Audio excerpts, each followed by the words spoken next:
Imagine this. It's 1996, late in the evening on Halloween night.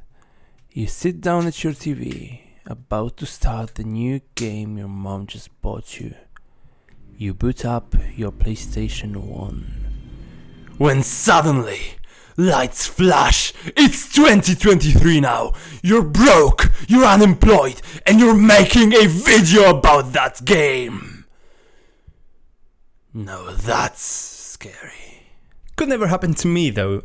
In 1996, I wasn't even born yet. So Resident Evil is one of those series that I was like always peripherally aware of. I never played much, if at all, of those games. I heard of the Resident Evil titles and I knew that they were like really popular, like even a few years before I even got into gaming. And when I started going to primary school, that's about when Resident Evil 4 came out. And I remember all of my friends were like crazy about the game. They were like, oh, there's zombies and it's so scary. And okay, I had no interest in it. But then when I went to middle school, Resident Evil 5 came out. And like all of my friends were playing that game in the co-op mode. They were like talking about the game all the time in school. Even a few years later, when I was in high school, Resident Evil 7 came out and everybody was like, oh my god, it's scary again. It's so terrifying right now. This game is like so intense. And I just never really cared to check out any of those games, to be honest. I did play a bit of them, especially 4, but whenever I saw videos about those games or I played them myself, it just seemed like very Japanese. We'll see about that.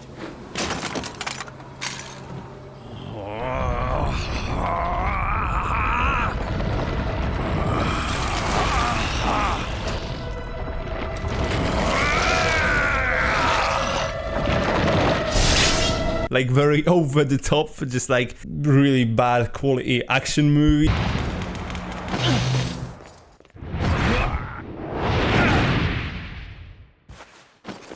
Just trying to be cool for the sake of being cool without even like applying the slightest bit of logic to it.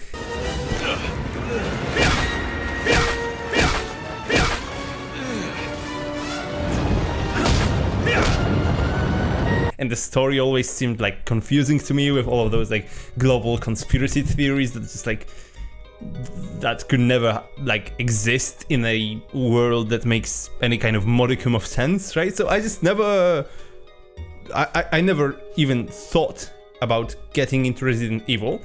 And also one of the reasons is that I'm just a pussy when it comes to horror. I just don't enjoy horror at all. I'm a naturally anxious person in general, right? So I don't need more fear in my life. I never cared about watching like scary movies when I was young, because like all of my friends were always going for like horror marathons in the cinema and shit, right? But for me, it was always like, yeah, bro, I don't know, like the movie is bad and then I have nightmares. What's the point? So I never really cared much about horror as a kid. Yeah, just in combination with like me not liking horror and Resident Evil seeming like very Japanese, to put it lightly. I don't know, I just never cared about actually giving the series a shot, right? But in late September, me and some of my friends got together and we decided, do you know what? We want to play a game together, right? Even though we don't have time to meet up and, you know, actually play it like, you know, next to each other, just one of the guys playing and the others looking and just having fun, we still want to at least experience a game together. So we decided that we'll vote on a title and whatever wins, we just all play it during the month of October. And since it was October and Halloween was coming up, one of my friends immediately suggested the theme of horror. And I was like, nah mate, I'm good, let's do something else. But then they suggested zombies and I'm like, alright, fine, zombies aren't that scary. So I actually suggested The Walking Dead by Telltale, because I never finished the 3rd season. And I was like, yeah, I would love to play that game. Well, but unfortunately in the end, Resident Evil 1. I hate myself. Fine, Resident Evil 1 won. So I decided, fine, I agreed to the rules. Whichever game wins, I'm playing it. So I'll play it. And then I coped. I'm like, come on, it's a PS1 game. It's not gonna be that scary, innit? So I was like, you know, mildly confident going into this game that I will not shit my pants more than 2 times. And yeah, just to establish once again my whole extent of experience with the Resident Evil series before, you know, actually playing this one, I played like 40 minutes of Resident Evil 4 in primary school, and that was the original PC port, which was known for like just absolutely dogshit controls, and I did not enjoy the game at all. And then when I was in middle school, I played about 2 hours of RE5 co-op with my friend, and that was alright. We were having fun because we were playing the game together, but the game itself did not seem like anything special to me. And just to establish my absolute lack of experience with the horror genre, when I was a kid, right, I'm talking like 11, 12, 13, I was like genuinely so anxious when playing games that I was scared of exploring dungeons in games like Gothic or The Elder Scrolls, let alone playing any horror games, so I just avoided them at all costs. And then when I was in middle school, I was actually one of those cunts who started recording themselves playing horror games, because that was when PewDiePie was blowing up, right? And I was like, yeah, that's gonna be me. Fucking 14-year-old dweeb, alright. I remember I was recording myself playing Outlast, right? This was one of those games with like a lot of jump scares where you don't have any weapons and you just have to hide from the bad guys, right? And I remember people were like giving me so much shit for faking my reactions of just like jumping and yelling and being all that. But the thing is, I wasn't faking them. I was genuinely so fucking terrified playing that game that I was just like, yeah, I really hope nothing jumps out.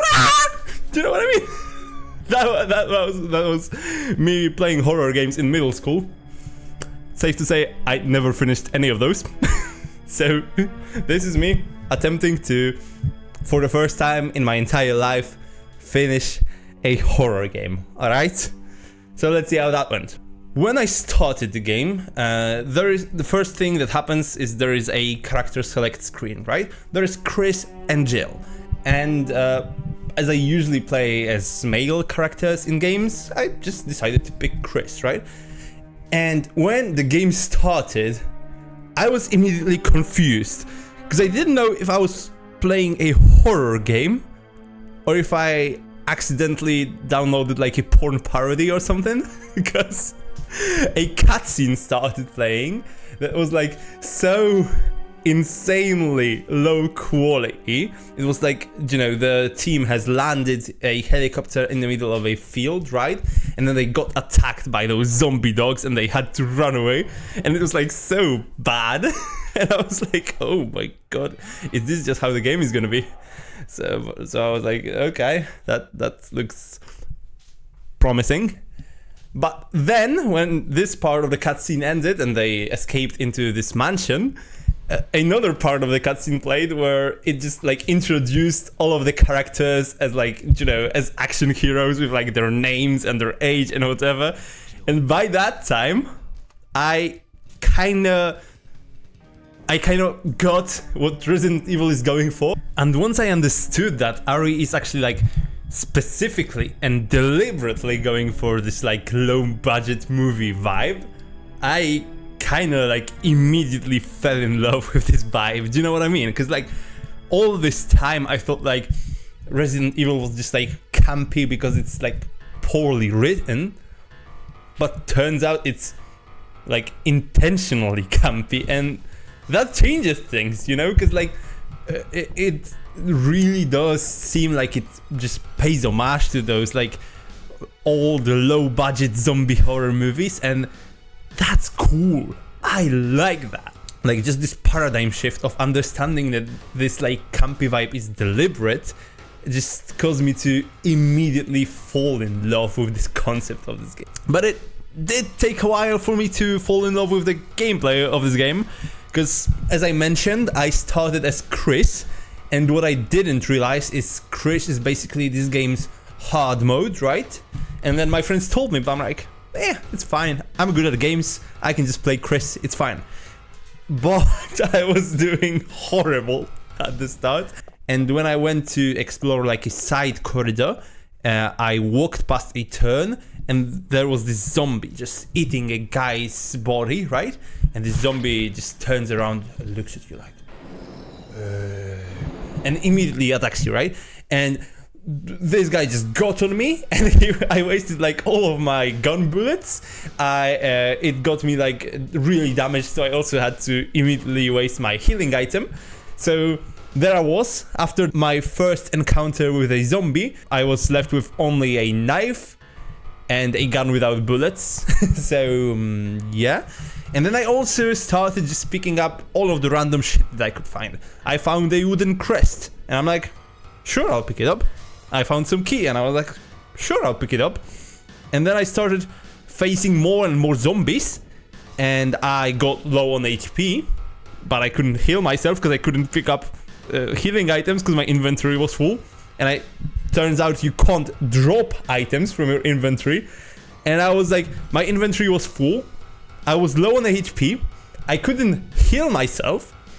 And I didn't have bullets for my gun.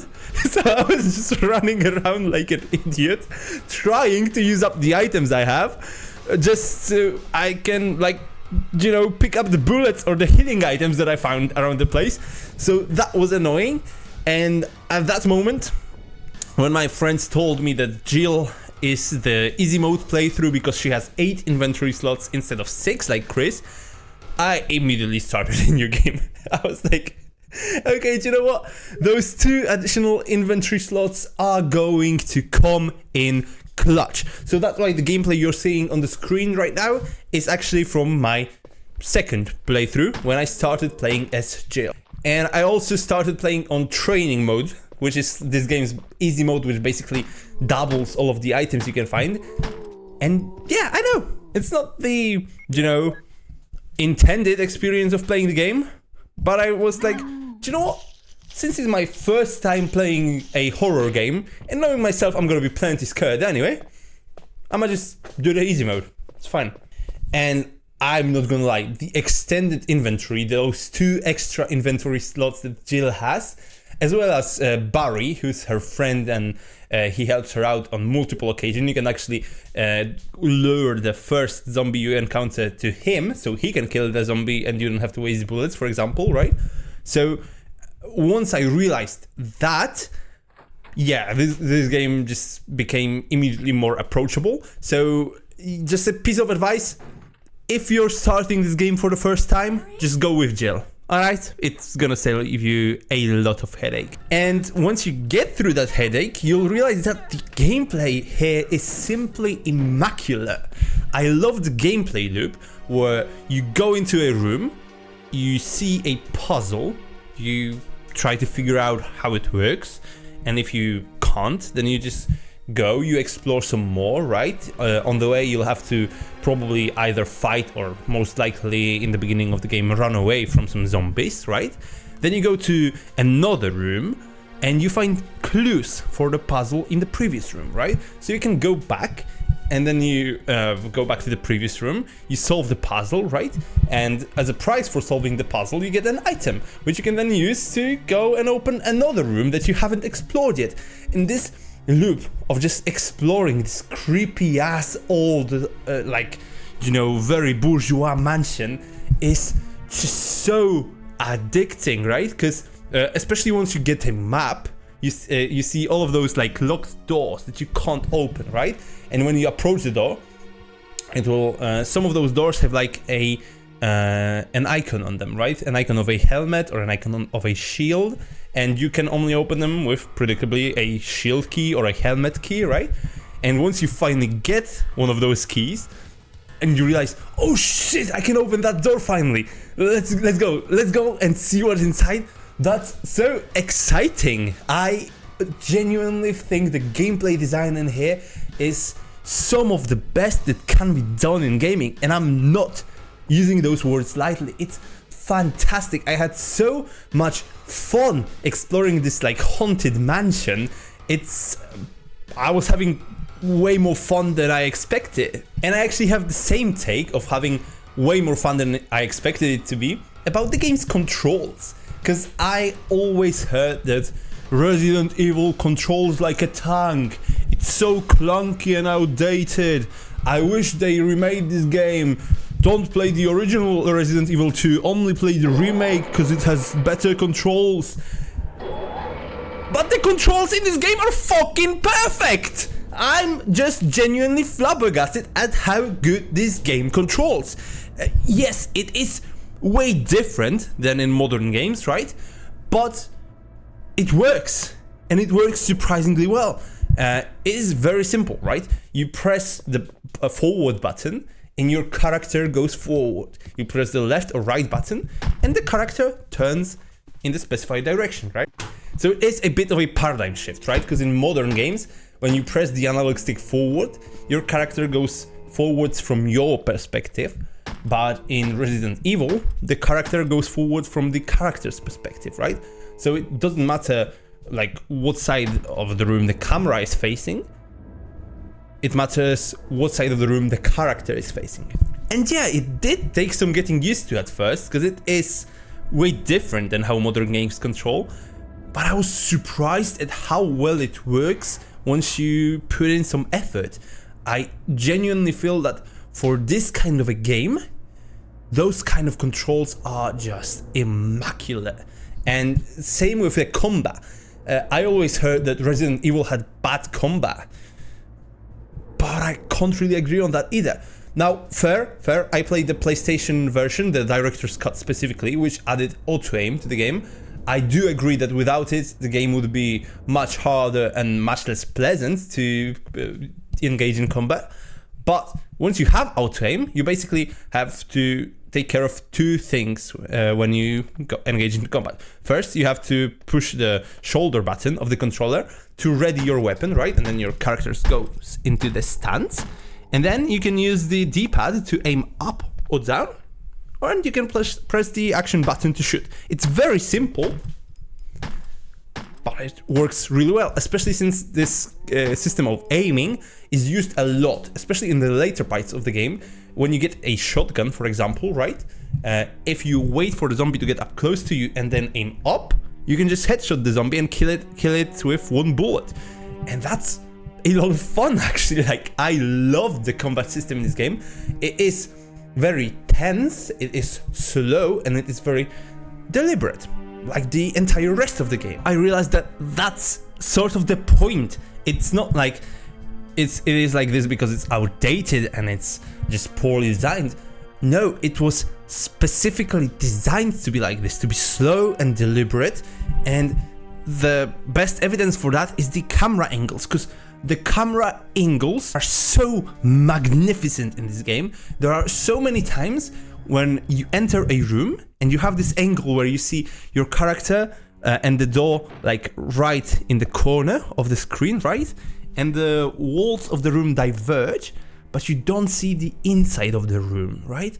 It just gives you this feeling of tension because you don't know you'll find in this room, right? You can't see straight in front of your character, and this just keeps you in suspense so much better than a traditional camera. And for that kind of a camera system, this control scheme works much better than a modern control scheme would work, because, you know, sometimes the camera is behind you and then you cross a corner and suddenly it's in front of you, right?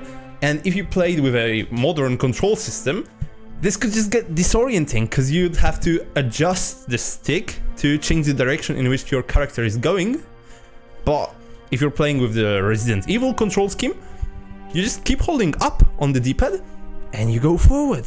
This is brilliant. Like, I'm honestly flabbergasted by how this game turned something which I expected to be a major downside and something that's just clunky into a strength and a system that I genuinely find fun and engaging. I'm at a loss for words at how well this game uses things that could be weaknesses as its strengths. It's that's impressive. But okay, I keep talking about how fun the game is, how impressive it is. So, is it just not scary if I, being the pussy that I am when it comes to horror, I'm having fun? Well, actually no, the game is plenty scary. It's just a great game to the point where I just find myself being intrigued enough by exploring the mansion to where I'm like, alright, I'll push through the horror, right? But the horror is still there. It's less like jump scary, like modern games like Outlast, for example, right? But it's more focused on like tension and anxiety, especially with all those camera angles. You just walk into a room and you never know what you'll find. And one just fantastic piece of visual design when it comes to this is whenever you open a door, the game switches to a first-person mode and it shows the animation of opening the door and walking through it. And yeah, this serves as a loading screen because the PS1 had not a lot of RAM, so it had to load new scenes pretty frequently. But it's also a brilliant piece of game design because it introduces so much tension because you're never sure what you'll find in the room and you have to wait for around a couple of seconds every time you open a door before you get to even see if there is any danger inside. This way of keeping the player in suspense is something that is frankly not heard of often in modern games. I absolutely adore how this game is using its hardware's limitations as a strength. But when it comes to the scary factor, one thing that enhances it a lot is the music. The music in this game is truly anxiety-inducing and eerie as fuck. There are some tracks in this game when you enter a room and you hear this track, you know some shit is about to go down. So you just instantly tense up and just, you know, go in there scared as to what's going to happen.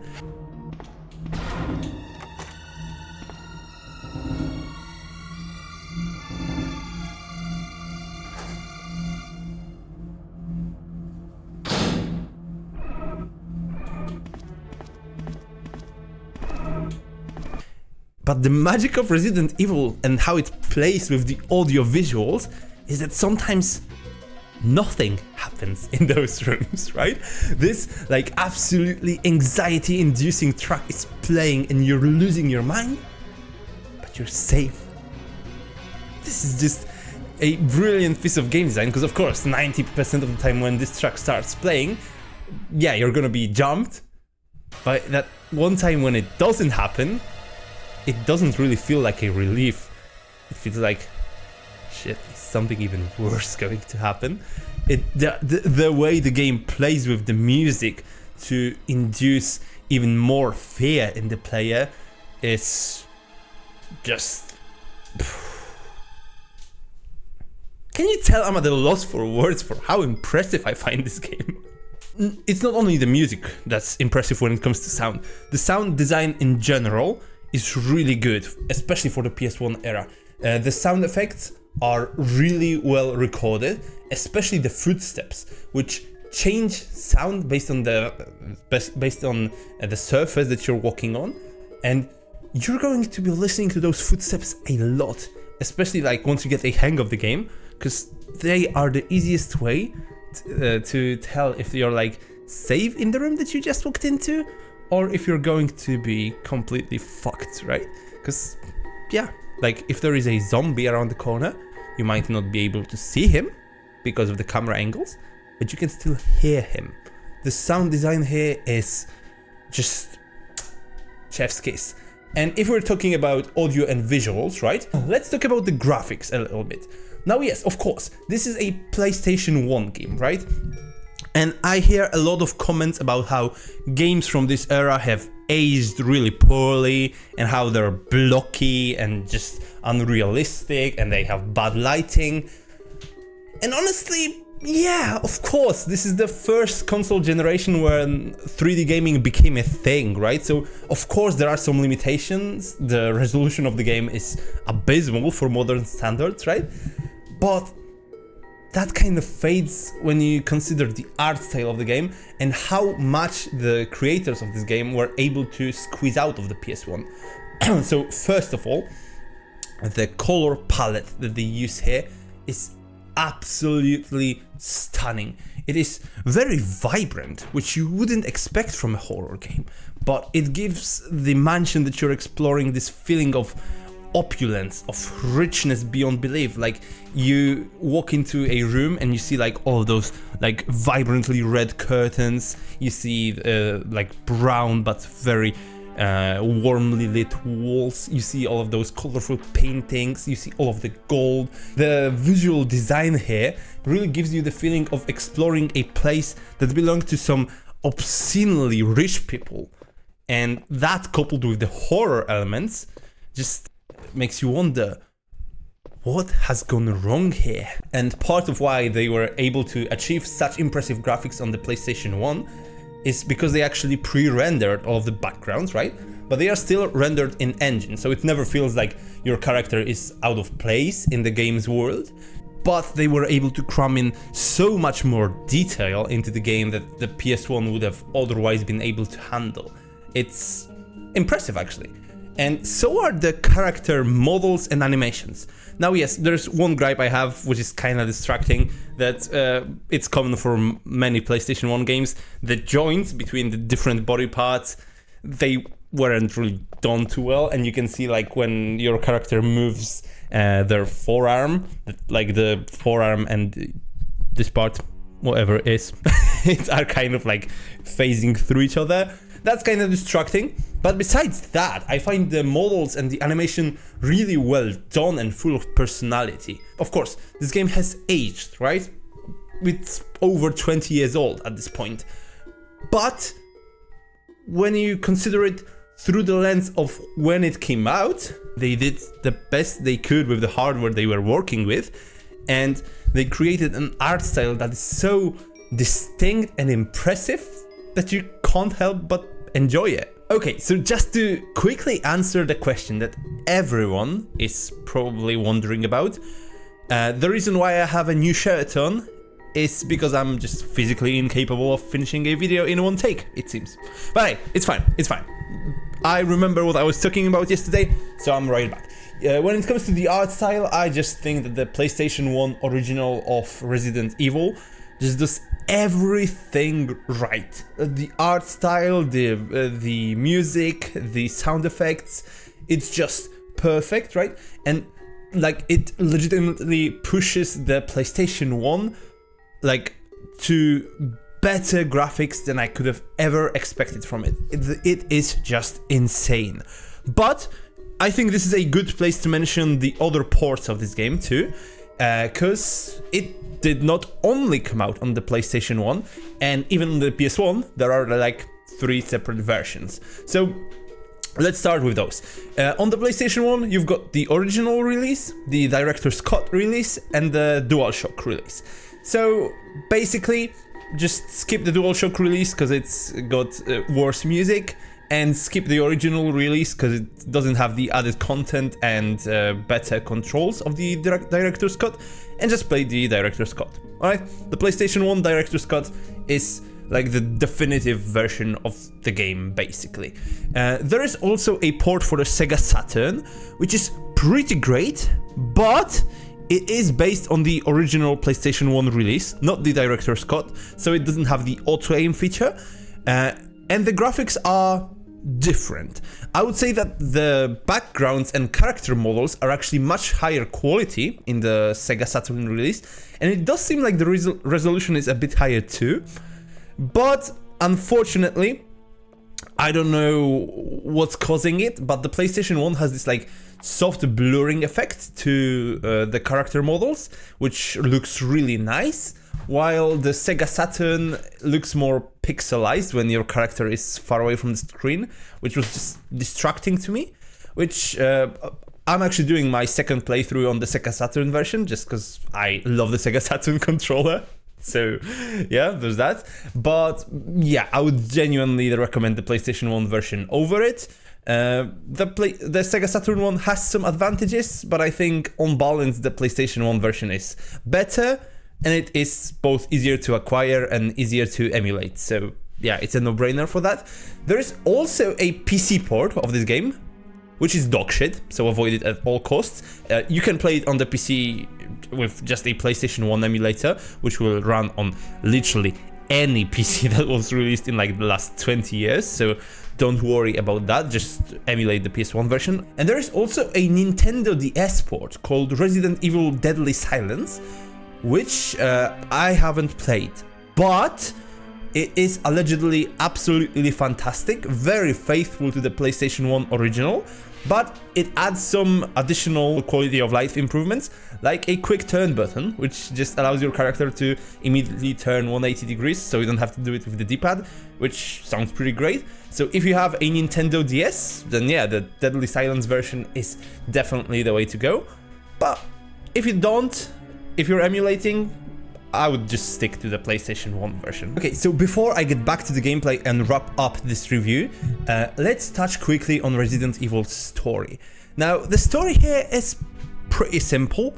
Basically, you are a member of a police task force sent to investigate some disappearances in a mountain range. And after you get attacked by those zombie dogs in the opening cutscene, you escape into this mansion.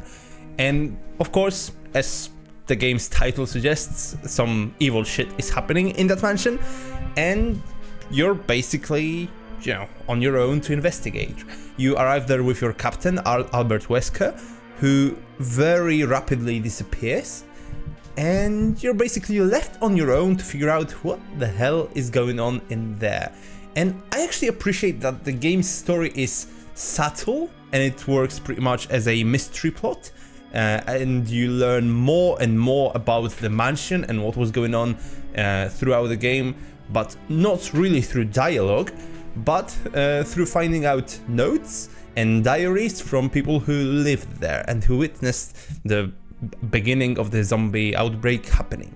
I genuinely appreciate the indirect storytelling in this game, and there is just a lot of notes that you can find all throughout the mansion that give a lot of context to the events of the game and explain a lot. And I genuinely enjoyed just piecing out the story throughout the game just through reading all of those notes. That was pretty fun. That's a pretty nice way of storytelling in a game that's, you know, about mystery, right? And yeah, the main story isn't anything like spectacular, but it is interesting enough to keep you going, right? And I mentioned as a plus that most of the story is delivered through notes and diaries, and that's also kind of because the voice acting in this game is just really not very good at all. Now, I understand they were going for a B-movie vibe, and as I said, I appreciate it, right? And for the most part, I actually think the dialogue does a good job of enhancing that B-movie vibe, because it is clearly written by Japanese people and then hastily translated into English and then read by inexperienced voice actors. You can tell. But do you know what? I actually find that a good thing for the majority of the game, because there is not a lot of dialogue. You rarely meet other humans. I find that a lot of times you get dialogue right after a very tense or very scary encounter, or for example, right after a boss fight or right after a jump scare. And I do find that the cheesy lines with this horrible delivery actually serve as fantastic comic relief, and they help to release the tension that you've built up during the last hour or so of gameplay.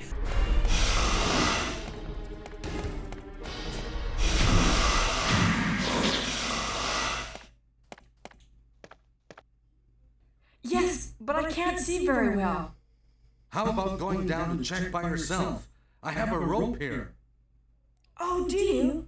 Well, then I'll try to go down using the rope. Hey, what's going on? Now I've done it. Sorry, Jill. Wait. I actually found that a surprisingly good pairing. Like, I don't know if this game would have worked any better with better quality voice acting, because the like unintentional comedy that comes from the shitty voice acting does a lot to enhance the gameplay, right? Because the problem with most horror games is that they just keep you in suspense too long, to where it gets like too stressful and not enough of fun, right? And here, when you get to the dialogue parts, they do serve as a sort of a release mechanism that allows you to, you know, release some of that stress and equalize the balance of stress to fun in the game's favor. And as I said, even if you don't agree with me and the shitty dialogue bothers you, then the good news is that there isn't really much dialogue in this game, at least until the final hour or so. So yeah, you'll be fine. I don't like the voice acting here, but I genuinely find it not distracting enough for me to care. Okay, so with the story out of the way, let's start wrapping up this review, because you can probably notice that I'm pretty positive about this game and I like it quite a bit, right? But the thing that will make it or break it for me when it comes to the status of this game as a truly great one are the mechanics of the gameplay.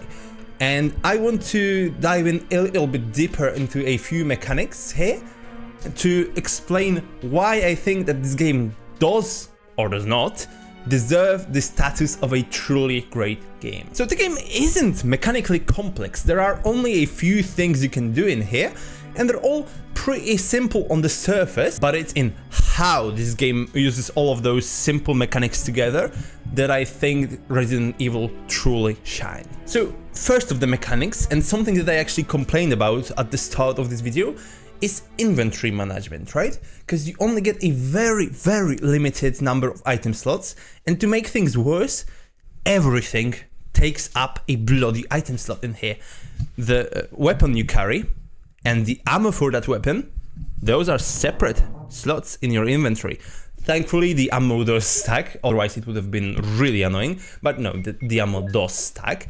But still, every healing item, that's an inventory slot. Every key that you carry with you, that's an inventory slot. Every puzzle item, like every crank, every lever, every jewel, well, that's an inventory slot. Which, combined together, means that this game requires you to plan out a lot when it comes to what you want to carry with you. But, to give you some good news, and one thing I didn't discover in my Chris playthrough, there are a lot of inventory boxes scattered throughout the mansion that you can just store your items in, and then you can access those items from any inventory box that you find, right? So let's say you put some keys that you're not planning on using anytime soon in the storage chest in the storage room. Well, you can still access them from the chest in the basement, so that's fine.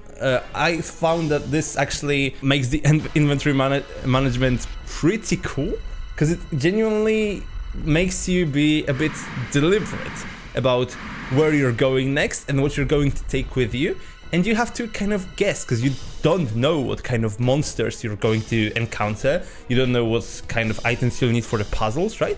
So it requires you to think creatively about what you want to take with you, right? Because if you take, for example, if you're getting ready for a combat encounter, then you might consider taking not one but two weapons and enough ammo for both of those weapons, right?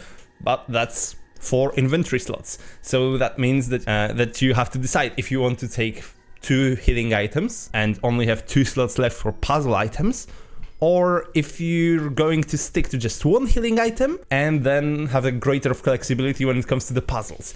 I genuinely love that aspect of the game. At first, I found it kind of stressful, because I was like, well, how the fuck am I supposed to know what to take with me? But after a couple of hours of playing Resident Evil, you just kind of develop a knack for it, and you just start to experiment.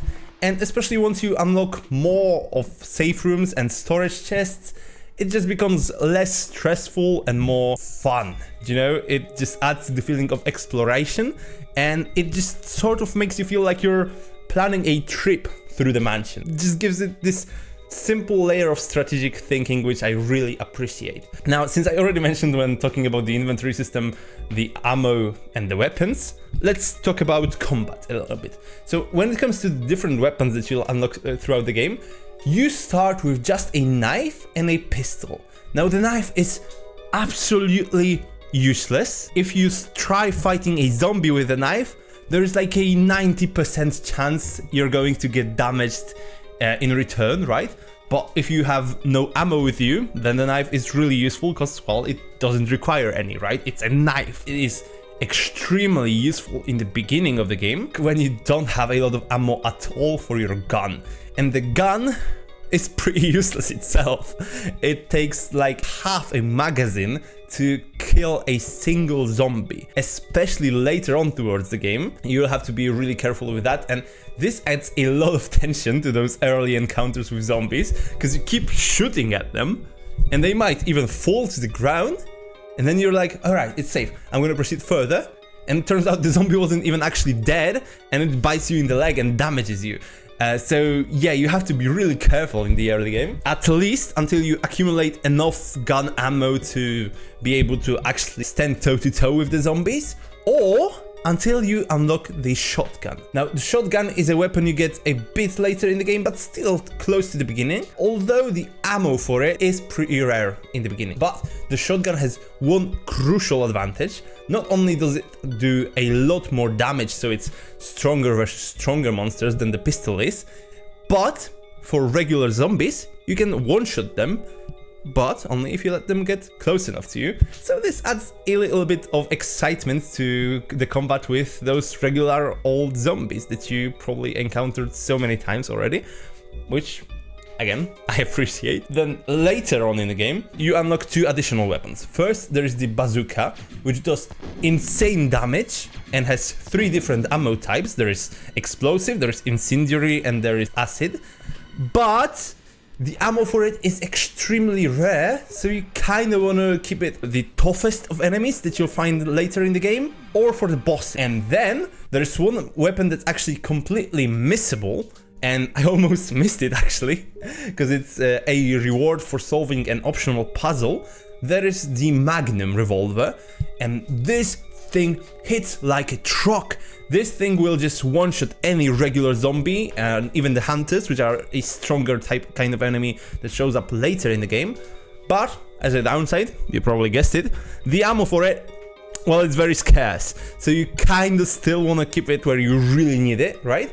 So this always adds this mechanic to the game where at nearly every stage you have one weapon that you're going to have more ammo for, or in the case of the knife, don't even need the ammo, but it's kind of dangerous to use and it's pretty weak. But there's also the stronger weapon you have, with the caveat that the ammo for it is very scarce. So this always adds this balance of you having to think, alright, I see two zombies here. Do I just dispose both of them with a shotgun to the head, or do I waste an entire pistol mag on them, but save up the two shotgun shells for a stronger enemy? Genuinely love that. That's a system that adds this, again, another bit of tension to the gameplay, but allows you to make choices and play the game your way, right? In the end, by the end of the game, I had enough ammo saved up for the pistol where I could just basically waste it. But then again, by the end of the game, the pistol was so useless that I just didn't want to carry it with me, and I just kept accumulating the ammo. But the Magnum, I only used it a few times, but when I did, it came in so clutch that I was glad that I didn't use it much before, and I saved up all of this ammo throughout the game, because not only did I use it against one of the bosses, I was also able to use it against chimeras, which are an endgame enemy that's really difficult to kill, and this felt extremely satisfying. But what if you take damage from any of the enemies? Well, you'll need to heal yourself. And there are a few different kinds of healing items in the game. There's first of all the first aid spray, which you'll get one of at the start of the game, and then you'll be able to find a few more inside the mansion, which basically cures you from 0 to 4. But you'll also find her throughout the mansion, And there are green herbs, which restore a little bit of health, and you can combine them to mix stronger healing powders. There is red herbs, which do nothing by themselves, but when mixed with green herbs, restore your entire health bar. And there is blue herbs, which will cure your poison, right? And the thing is, you can mix those herbs, because individually they each take up 1 inventory slot, so they're very inefficient, right? So you'll be like, oh yeah, I just want to mix all of them. Well, but here's the catch. What if you only take a little bit of damage, right? And you have with you a mix of red and green herbs, which will restore your full health. Well, you don't necessarily want to use it, because you don't find a lot of those herbs. So you'll be like, alright, I don't want to overheal, I'll just keep it with me. But, you know, that introduces the risk, right? That you might take too much damage later on and you'll die before you even get a chance to use it. So this always adds this another bit of math that you have to do in your head. Is it worth it for me to use this healing item now? Or should I just wait?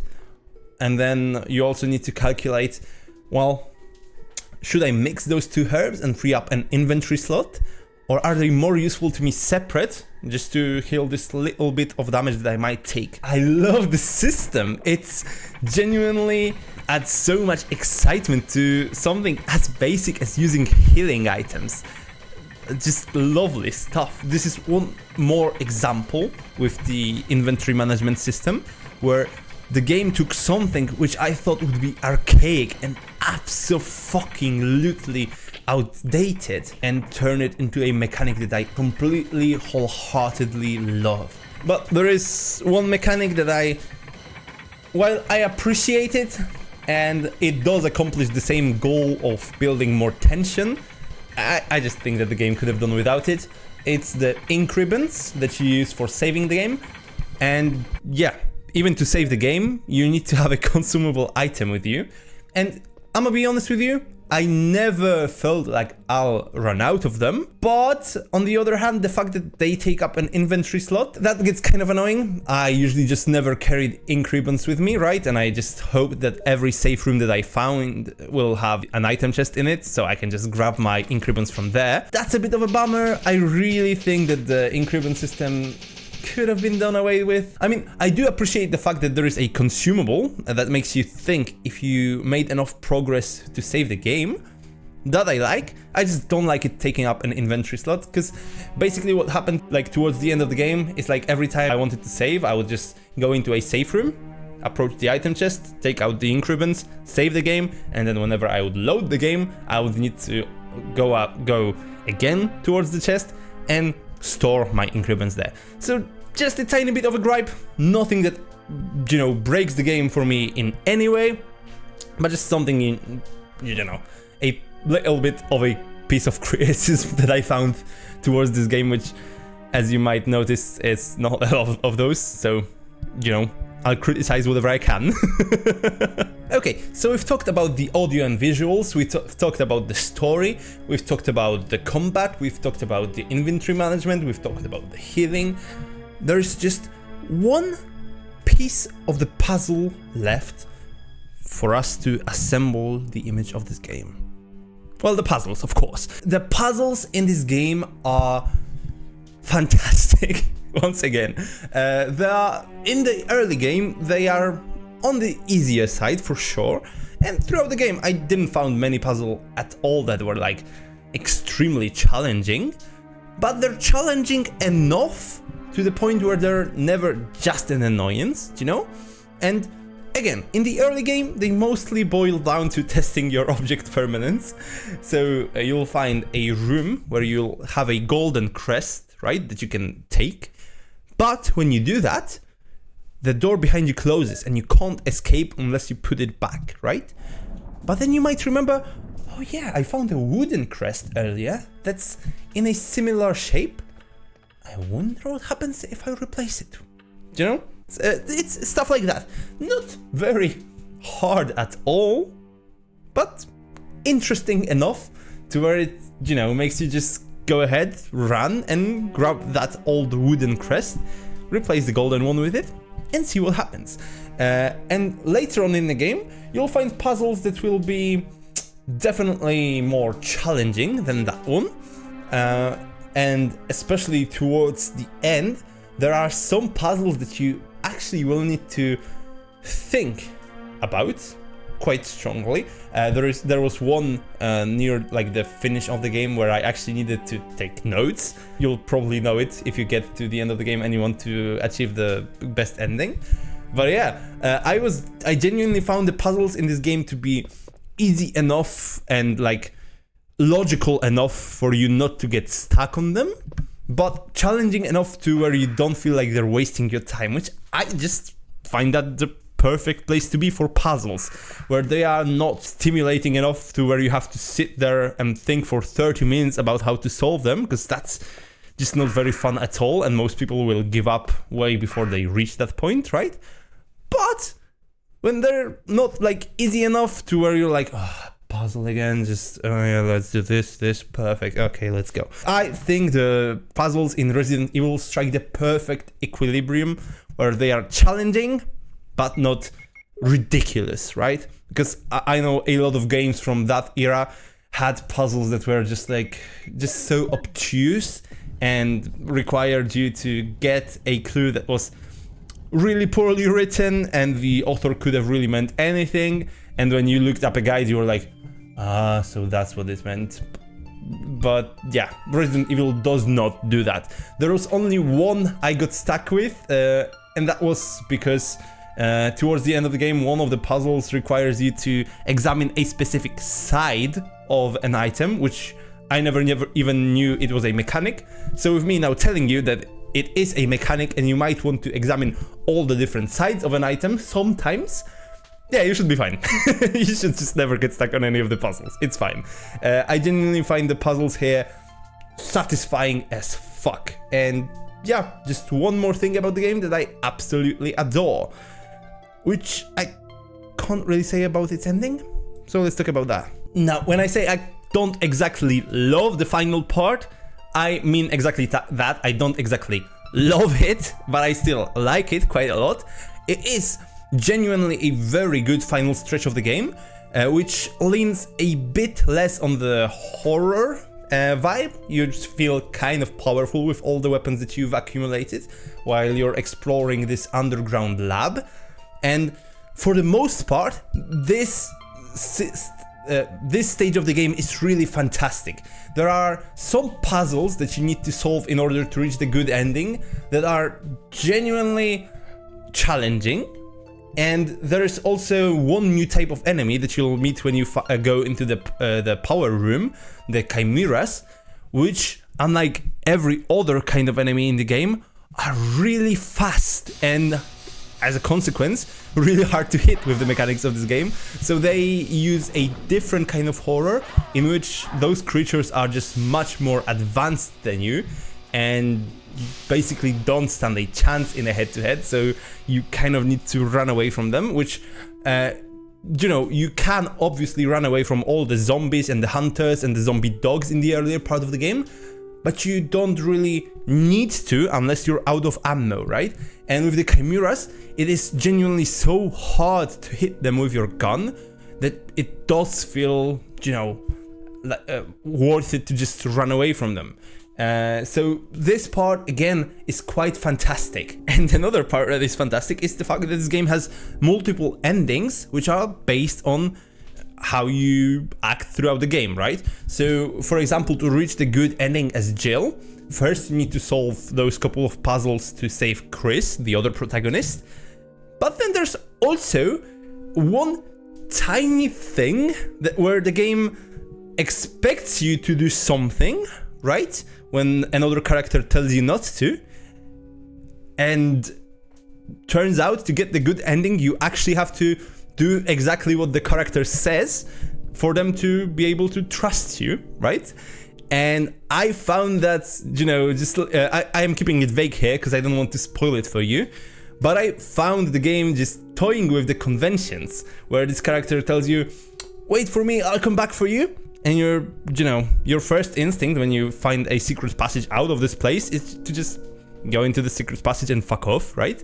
But the character actually be disappointed that you haven't waited for them, which is just a brilliant piece of game design, because I expect that most people will not actually wait for him at that point, and turns out it is required to reach the good ending, so it adds some replayability to the game, which I adore this part, and I adore how to get the best ending you have to, you know, interact with those characters as you would with real humans in a way, right? Not necessarily, because again, it is a nearly 30-year-old game, but it's impressive. It's impressive, and I like that. So, what is the part of the ending that I don't like then? Is it the boss fight? Well, actually, no. That's pretty tense too. When you're facing the Tyrant, the final boss, you really have to do some running and quick aiming, and you really should stock up on healing items before confronting this guy. And it is genuinely tense, but in a way where you just, you know, let to unload all of the fear that you build up throughout the game in the final confrontation with one monster, where there is no more fear, there is just action and adrenaline, right?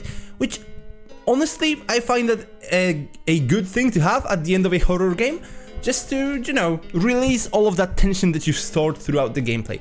So, no, the boss fight is not it either. So what is it? Well, it's the fact that the last half an hour or so of the game, I would say 60-70% of that is dialogue, and the dialogue in this game is just bad. So before that, the dialogue didn't really bother me, because it just served as a great comic relief to the tension of the rest of the game. But near the ending, when there's really not so much tension and you're just, you know, you just want to confront the final boss and escape from the mansion, the dialogue just starts to drag on. And yeah, the story that it explores it's alright. It gives you some closure to the game, which is fine. But I don't know, just the way the characters talk, it just rubbed me the wrong way towards the end of the game. Do you know what I mean? Tyrant is the most powerful biological weapon in the world. You don't mean you're experimenting on real people? This is really beautiful. All this power will be mine. For the sake of an awful creature? Don't be upset. All weak people exist to be eaten. So yeah, that was the one part which I did not love. But yeah, in general, still, I genuinely think that the ending is one of the game's strongest parts, aside from a lot of those dialogue cutscenes, right?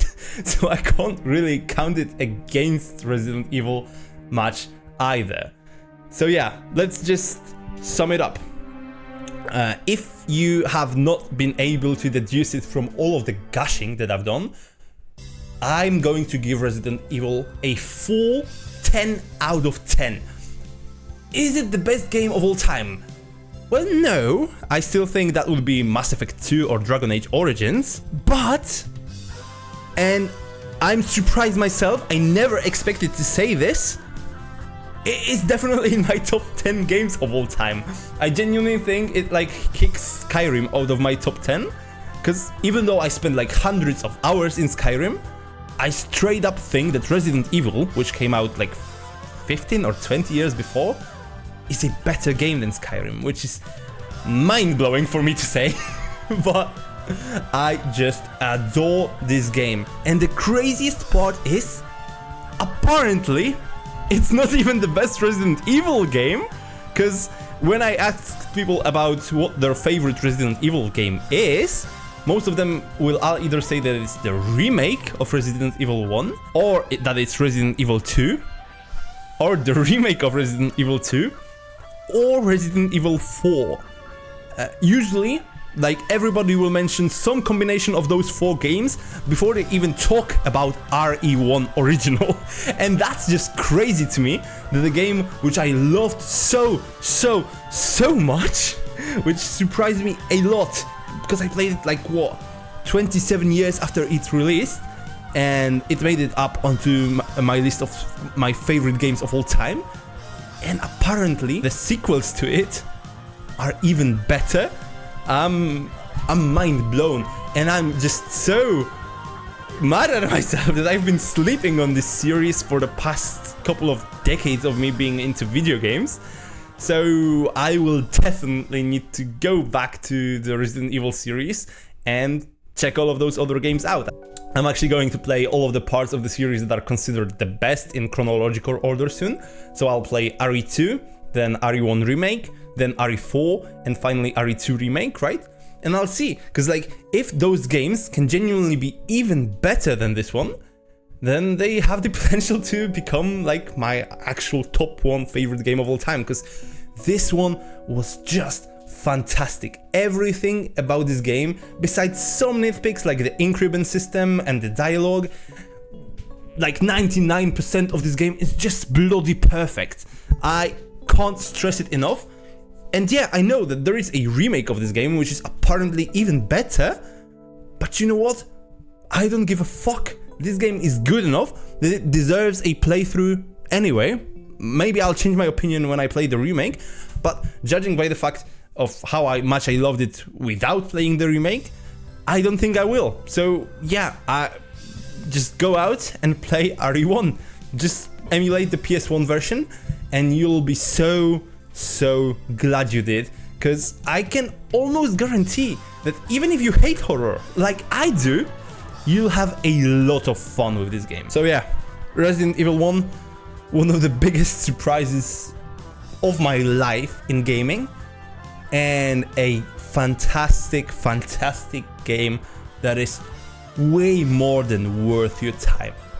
As I mentioned, I'm actually playing through RE1 again already because I want to get the best ending as Jill, and then I'll probably play it again because I noticed that there is an advanced mode in the director's cut on the PlayStation 1, and apparently completing that advanced mode unlocks a Magnum with unlimited ammo.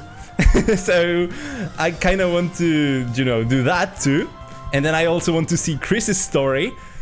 So there is at minimum 3 more playthroughs of this game that I'm already planning, just because this game is so fucking good. And the one playthrough that I did before I reviewed it, it just simply does not feel like enough to me. That's how good this game is. It's very rare where I feel the need to complete a game twice. It is extremely rare where I feel like I want to complete a game twice. And with RE1, I started the second playthrough before even making a review of it, because I just think this game is so cool that I want to play it again immediately. So, with all that said, just go ahead, boot up your PS1 or your Sega Saturn or your Nintendo DS, or whatever you emulate games on, and just play RE1. Just go and do it, man. I'm down. Out. See ya.